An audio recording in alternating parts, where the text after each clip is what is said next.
Play acá. Bueno, seguimos entonces. Estábamos explicando las diferencias entre lo que sería la sociología sustantiva, la sociología comprensiva, la sociología weberiana, con la sociología organicista, objetivista y durkheimiana. ¿Sí? Ya dimos las diferencias, ya las explicamos. ¿Sí? Bueno, bien. Ahora vamos a explicar un poquito el concepto de relación social. Nosotros este capítulo es un capítulo que habla de conceptos en general, ¿no? Conceptos de la sociología en general. ¿Sí? Bueno, otro concepto importante es el concepto de relación social. ¿Qué es una relación social para Max Weber? Es la reciprocidad de dos o más individuos, la significación de sentidos compartidos mutuamente. ¿Sí? Reitero. Es la reciprocidad de dos o más individuos. O sea, son dos o más individuos que hay un ida y vuelta, un intercambio. ¿Sí? Que hay una relación mutua. ¿Sí? Hay un ida y hay un ida y vuelta. ¿Sí? Y entonces, y una significación de sentidos compartidos. O sea, que en cada uno de los sujetos involucrados en la acción hay un motivo, hay una base subjetiva, lo que decíamos, ¿no? Bien. Entonces, cuando esto es así, cuando en los dos polos, digamos, de la relación hay reciprocidad, hay significación de sentidos compartidos, ahí decimos que es una relación social. ¿Se entiende? Bien, ahí hay relación social. Porque a veces hay acciones sociales en las cuales no hay reciprocidad y no hay significación de sentidos compartidos. Entonces no hay relación social. Es una acción social solamente. Una acción social se transforma en una relación social cuando hay reciprocidad. ¿Mm? Bien. Ahora, vamos a los tipos de acción social. Eh, uno podría decir que hay tres tipos de acción social, los tipos ideales, ¿no? De la acción social. Eh, el racional, el afectivo y el tradicional. ¿Mm? Ahora, en la acción social racional hay de dos tipos. Entonces, por eso en general se habla de cuatro tipos de acción social. Pero en realidad son tres tipos, el racional que puede ser de dos formas. ¿Mm? Entonces, reitero. A ver. Hay tres tipos de acción social, el racional, el afectivo y el tradicional. El racional, el afectivo y el tradicional. El racional puede ser con arreglo a fines y con arreglo a valores. ¿Sí? Por eso decíamos que puede ser de dos tipos. Uno con arreglo a fines y otro con arreglo a valores.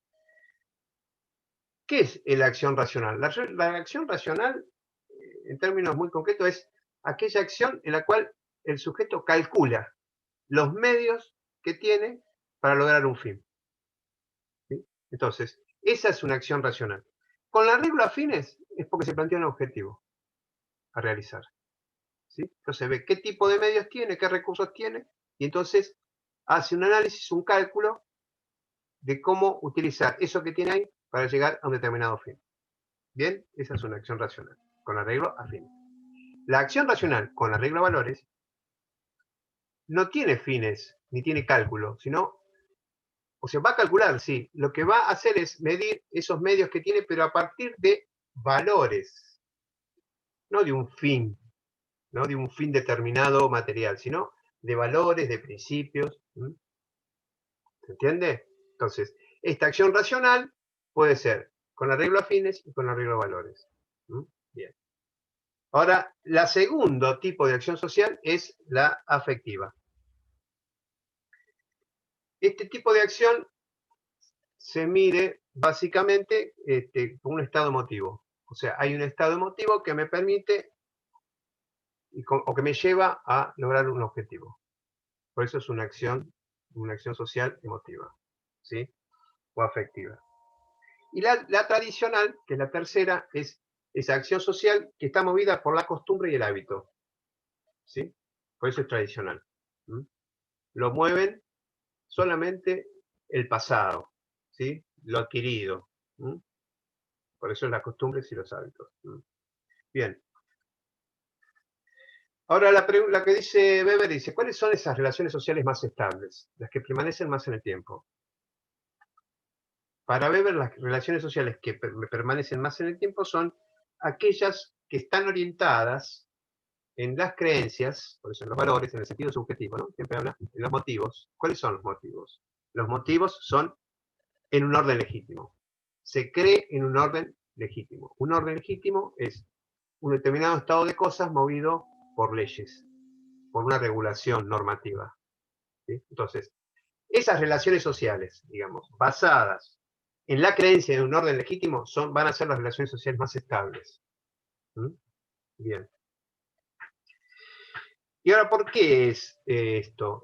Básicamente tiene dos elementos este orden legítimo. En principio uno adhiere a determinados principios, pero también elude un castigo. O sea, este orden legítimo funciona porque hay un cuerpo de personas que tienen en su capacidad aplicar sanciones.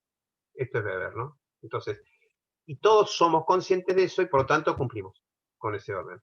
Porque si no, nos cae la policía, nos aplican la ley, vamos presos, etcétera. Pagamos multa, etcétera. O, en algunos casos, tenemos la sanción social, ¿no? O sea, no hacemos cosas porque el que dirán, por las miradas de los otros, por lo que dice el vecino, por lo que va a decir mi papá, etcétera, etcétera. ¿Sí? Entonces, hay diferentes tipos, digamos, de sanciones, pero todas, de alguna manera, juegan en esta capacidad de regularidad que tienen las relaciones sociales cuando están motivadas en una creencia, en un orden legítimo.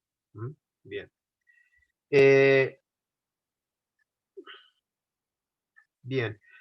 Ahora, el otro concepto que va a desarrollar es la diferencia entre sociedad política y Estado, que a veces se confunden, ¿sí? En Weber. ¿Qué es la sociedad política y qué es el Estado? Acá nosotros, esta parte es media tediosa porque son todos conceptos.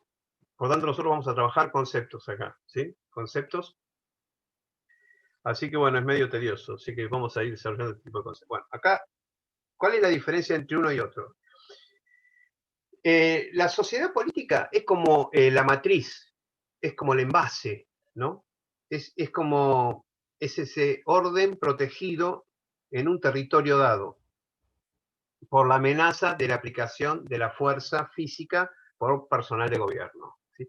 Pero es esa base, ¿no? Esa matriz, esa es la sociedad política, donde se aplica este orden legítimo, que es la capacidad de ejercer fuerza, violencia, que tienen algunos sujetos respecto al conjunto de la sociedad. Esta es la sociedad política, es la base, es la matriz. ¿Sí? Ahora, ¿qué es el Estado? El Estado es la organización política que tiene la competencia, o sea, la capacidad de ejercer ese poder de política, ese monopolio legítimo del ejercicio de la fuerza.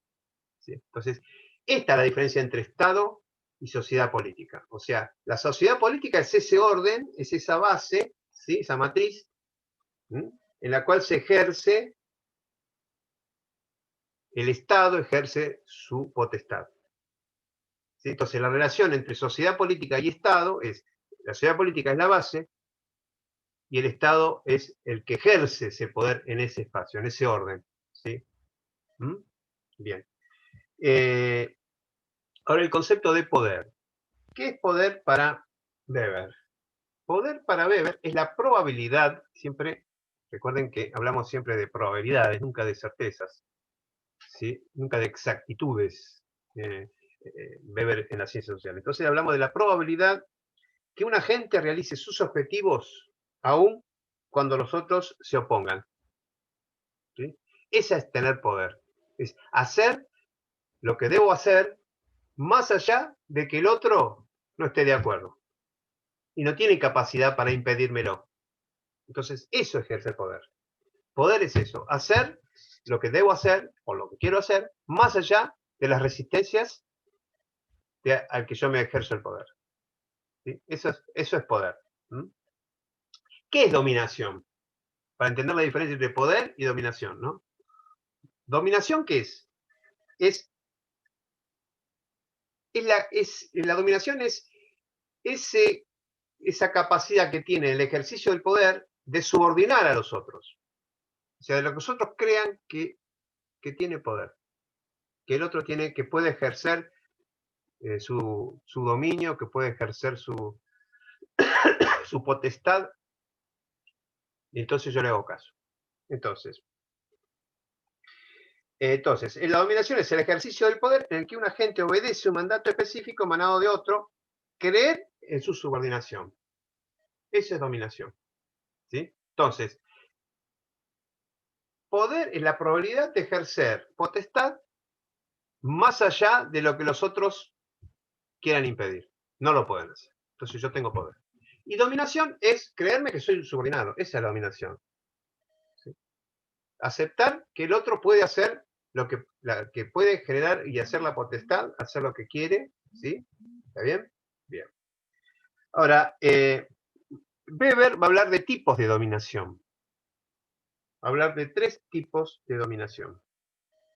Y acá vuelve a hablar del tipo ideal, ¿no? El tradicional, son 3 tipos, entonces decíamos, el tradicional, el legal racional y el carismático. Los 3 tipos de dominación. El tradicional. El tradicional ese ejercicio, ¿no? Esa creencia en la subordinación, pero en que el otro lo tiene por herencia, lo tiene por mandato divino, ¿no? Lo tiene por tradición. Es ese poder que todos creemos que le corresponde por su linaje, etcétera, ¿no? Un poco el ejercicio del poder que tenían los monarcas, ¿no? O sea que la sociedad creía que le correspondía el poder, y ese poder es porque se lo transmitió un familiar, una dinastía, una tradición, una cultura, ¿sí? El pasado. Bien. Ahora, hablamos de 3 tipos en general de la gerontocracia. Gerontocracia que es es el ejercicio de esta dominación tradicional, pero dada por las personas mayores, por los ancianos, ¿no? Es el poder, consejo de ancianos, para decirlo, ¿no? Que tenía un poder, ¿no? Que estaba dado por su edad. Después está el patriarcalismo, que tiene una diferencia porque ya es la familia, digamos, es el patriarcado, es el que tiene el ejercicio de la dominación tradicional, ¿no? Es el pater de la familia, pues el patriarcado, el pater, ¿sí? Es el que ejerce la dominación. Y el patrimonialismo, que es la tercera expresión de esta dominación tradicional, está vinculado, está como mezclado lo que es el poder, la dominación, mejor dicho, con la familia. Entonces está todo mezclado. Los cortesanos son familiares, los administrativos o los ministros son de la familia, o sea, es como que el poder se distribuye en un ámbito familiar, ¿no? Y que no es el pater, sino que es el que sea, ¿no? Y por eso se llama patrimonialismo, ¿no? Porque es un poder que se ejerce a partir de las relaciones de patrimonio, ¿sí? O sea, bien. El legal racional, que es la dominación que se ejerce a partir de lo que es la legislación normal, ¿no? O sea, el sistema democrático burgués, ¿no? Que nosotros estamos convencidos, o la democracia, ¿no? En el cual a nosotros nos gobiernan las leyes, ¿no? Por lo tanto, es ese tipo de dominación llamado legal racional. O sea, hay un sistema legal, un sistema político, un sistema económico, ¿sí? Que nos gobierna, ¿sí? Que son leyes, que son reglas, ¿sí? No hay personas, son reglas las que gobiernan. Obviamente que después esas reglas nombran, otorgan permisos a las personas, ¿no? Pero en principio son reglas. Y el carismática, que es la última, digamos, la dominación se ejerce a partir de los atributos de el que ejerce ese poder, ¿sí? O sea, por eso habla de carisma, ¿sí? Carismático, o sea, es esa capacidad que tiene de convocatoria, es la oratoria, es no sé, qué sé yo, es todo aquello que forma esa personalidad que subyuga, que seduce a las masas, ¿no? O sea, por eso es carismático. Por eso Weber va a hablar de 2 tipos, va a desarrollar 2 tipos de carismas. Uno es el caudillo político y otro es el profeta religioso.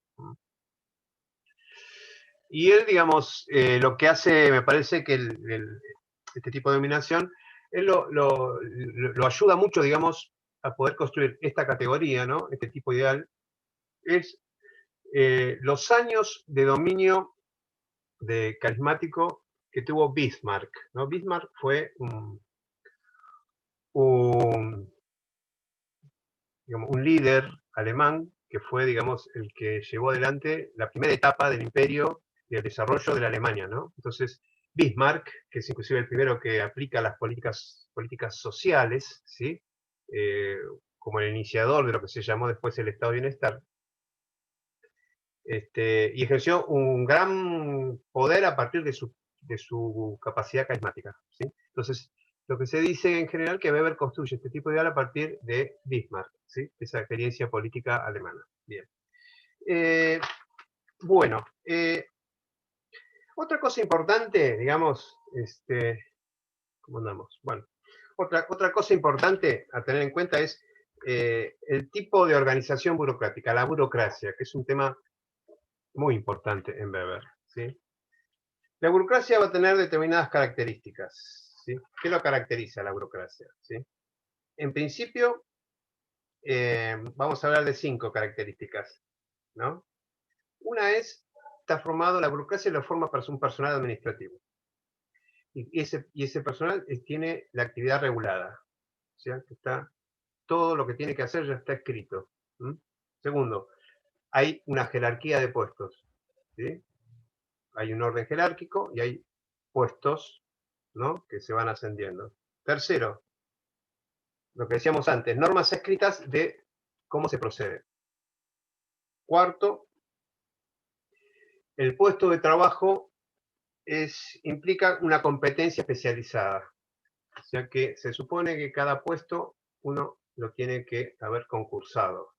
¿Sí? Que uno tiene un saber y que ese saber lo tiene que haber un examen. Por ejemplo, para entrar a la justicia, un empleado tiene que dar un examen, por ejemplo, y se arma un listado. En el caso de la docencia, por ejemplo, para entrar a la docencia vos tenés que tener un título, ¿sí? Que te permite ingresar a un listado. Y ese listado tiene un orden de mérito, ¿sí? Bueno, de alguna manera es esto, ¿no? Es una competencia especializada. Bien. Y otra cosa importante es la separación entre funcionario y cargo. O sea, es como que se separa la persona, en el caso mío, Eduardo, yo, mi subjetividad, mi particularidad, mi singularidad está separada del docente. O sea, yo cumplo un rol, el rol docente, distinto a mí, obviamente que no me puedo separar, ¿no? O sea, yo soy un docente que tiene una característica por mi personalidad, etcétera, etcétera. Pero la idea es que el puesto de trabajo, el docente, tiene características separadas, es un funcionario separado de sus características personales, ¿sí? Por lo tanto, el docente está caracterizado, tiene que hacer determinadas cosas, cumplir un horario, dar una clase, dar determinados temas, etcétera, tiene que cumplir determinadas normas. Bueno, todo eso hace al funcionario, al docente funcionario, ¿sí? Ahora, el cómo lo hace a eso, bueno, ahí está Eduardo, ¿sí? Ahí está Eduardo de cómo hace eso, pero está separado, ¿sí? Bueno, esa es un poco la última característica de la burocracia, ¿no?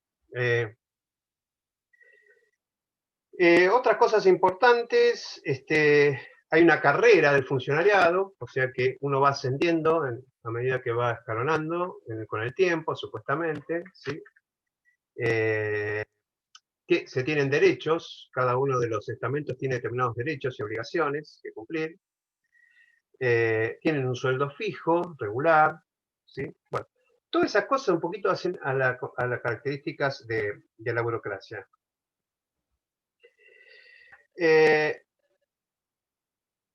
Y como última cuestión vamos a ver la estratificación, las dimensiones de la estratificación social según Weber. O sea, y ahí vamos a ver el concepto de clase, de estamento y de partido político. Y esto es lo último que vamos a ver de Weber, ¿sí? El concepto de clase, ustedes van a tener que tener claro cuál es el concepto de clase de Marx y cuál es el concepto de clase en Weber, ¿no? O sea, eso lo van a tener que manejar bien y separar bien, ¿no? Bueno, en Weber hay similitudes y diferencias respecto a Marx, ¿no? En principio, la clase está vinculada a una acción económica en el mercado. O sea, primera cosa, cuando hablamos de clase es, bueno, primero nos situamos. Es una acción económica en el mercado. Es usar medios pacíficos para controlar las utilidades deseadas. ¿Sí? Entonces, con esa idea, digamos, en el mercado aparecen las clases o la clase. ¿Sí? Entonces, ¿cuándo aparece la clase en la historia? Es cuando aparecen los mercados. Hasta que no existan estos mercados, no existe clase social. Entonces, la clase social, ¿sí?, existe cuando se desarrolla el mercado. Es decir, que a su vez cuando aparece la moneda, la economía monetaria también. Está atada a todas estas cositas, ¿sí? Bien. Bien. Nos quedan 10 minutos, vamos a tratar de apurar. Bien, y segundo, aparece la idea de situación de mercado. ¿Qué es esto, la situación de mercado? Y esto tiene que ver con el poder de posesión sobre bienes de intercambio. Entonces, la situación de mercado está dada por qué bienes tengo yo para intercambiar en el mercado. Y eso me va a otorgar, digamos, un lugar y una clase social determinada. ¿Sí? Entonces, la clase social es un agregado de individuos que comparten la misma situación de clase. O sea, que es un agregado, una sumatoria de individuos. Por eso, para Weber tiene un carácter casi estadístico el concepto de clase. Es abstracto. No como el concepto de clase en Marx, ¿no? Que es el concepto en un proceso de movimiento, ¿no? Es el sujeto que activa, que acciona, ¿no? Acá es un agregado conceptual para él. Entonces, es un agregado, una sumatoria de individuos que comparten la misma situación de clase. Ese es el concepto de clase social. ¿Sí? Ahora, reitero, la situación de clase tiene que ver con, bueno, todos aquellos que tenemos la misma capacidad de incidir, ¿no? Que tenemos bienes, ¿sí? Que podemos intercambiar. Entonces, esa, digamos, similitud, los que tenemos la misma cantidad de bienes que podemos intercambiar en el mercado, esos formamos una clase social. Ese agregado de individuos es una clase social. Bueno. Y aparece, bueno, fracciones, van a aparecer diferentes fracciones que van a estar determinadas por esa cantidad de bienes, ¿no? Entonces aparecen, cuando ustedes cuando hablan de las clases sociales, clase media, clase alta, clase baja, bueno, esa es una visión weberiana. ¿Por qué? Porque ahí lo que se está midiendo es la capacidad, la cantidad de ingresos que tiene cada uno de los individuos y se los mete en ese conjunto. Entonces, y esos ingresos son bienes que tienen capacidad, posesión de bienes para poder intercambiar en el mercado. ¿Sí? Entonces, la clase media, bueno, tiene sus distintas fracciones, pero en general es porque tiene una cantidad de bienes determinada que pueden intercambiar en el mercado. La clase alta, otra cantidad de bienes, y la clase baja, otra. Esa estratificación de clase es weberiana. ¿Sí? Cuando ustedes analizan, en general se analiza ese tipo de análisis de clase, de estructura social, es un análisis típicamente weberiano. Bien. Vayamos rápidamente a la conciencia de clase, ¿no? Y ahí aparece otra cuestión. ¿Qué cosas influyen en esta conciencia? ¿O qué circunstancias favorecen a esta conciencia de clase? Según Weber. Primero, que existe una competencia económica, aparece una clase que se enfrenta a otra. O sea, aparece la idea de enemigo-amigo. ¿Sí? ¿Sí? Entonces, eso favorece la conciencia de clase. Segundo, gran número que comparten la misma situación de clase. O sea, cuando se acrecientan ese agregado de individuos que comparten la misma situación de clase, eso favorece la conciencia de clase. Tercero, la posibilidad de que esos que comparten ese agregado de individuos tengan posibilidades de juntarse. Habla de facilidad asamblearia y de comunicación. Si nosotros tenemos trabajadores que están aislados, que trabajan uno por un lado, otro en otro lado, otro en otro lado, como es el trabajador, el peón de campo, por ejemplo, es un trabajador rural.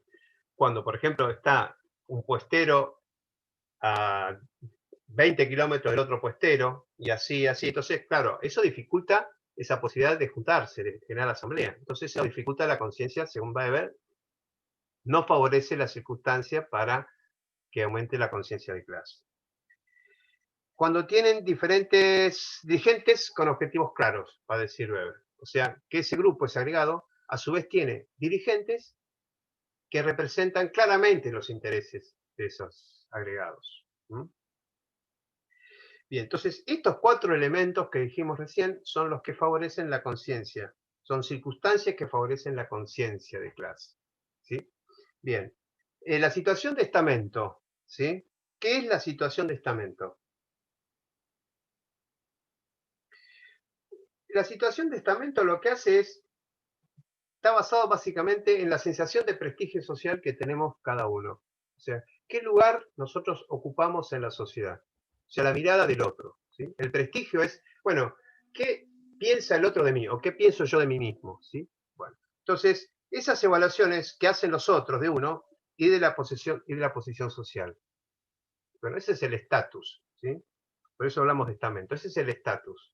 El estatus es el lugar social que me da la capacidad de consumo, que me da mi lugar social por la profesión, que me da por cumplir determinadas funciones, por venir de determinada familia, por tener determinado apellido. Bueno, todo eso hace a un prestigio social. La idea de prestigio social es la idea de estatus. Es la idea que tienen los otros y yo de mí, ¿sí? En una jerarquía social, ¿sí? Bien.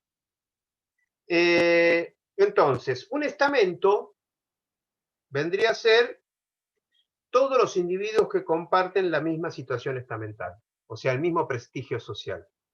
Esos forman un estamento. Y después, el concepto de casta, que es cuando el elemento estamental está atado por factores étnicos, ayudados por principios religiosos, y que tienen sanciones jurídicas y un fuerte convencionalismo. O sea, cuando esos estamentos están basados en cuestiones étnicas, ¿sí? Básicamente. Esas son las castas, ¿sí? Ahí ya no es el prestigio social, sino son las cuestiones étnicas hace a la constitución de una casta, ¿sí? Por eso esas castas son cerradas, ¿sí? Es difícil pasar de una casta a otra. Tienen un fuerte contenido religioso y a su vez una fuerte sanción, ¿no? Viene a la lógica esta de la solidaridad mecánica en Durkheim, ¿sí? Ahí funciona claramente, ¿no? La solidaridad mecánica en una casta. Ahora, partido político, me quedan 2 minutos. Partido político se relaciona a la cuestión de la distribución del poder. Entonces, el concepto es, cualquier asociación voluntaria que pretende obtener la dirección de una organización con el fin de poner en práctica una política o propuesta determinada. Eso es un partido político. ¿Sí? Repito. Es cualquier asociación voluntaria, o sea, un aglomerado de personas que deciden estar juntos y que tienen como objetivo dirigir una organización con el fin de poner en práctica una propuesta. Eso hace un partido político, o un partido, que puede ser en una sociedad de fomento, que puede ser en un club, que puede ser en un sindicato, que puede ser el partido político que nosotros conocemos, ¿sí?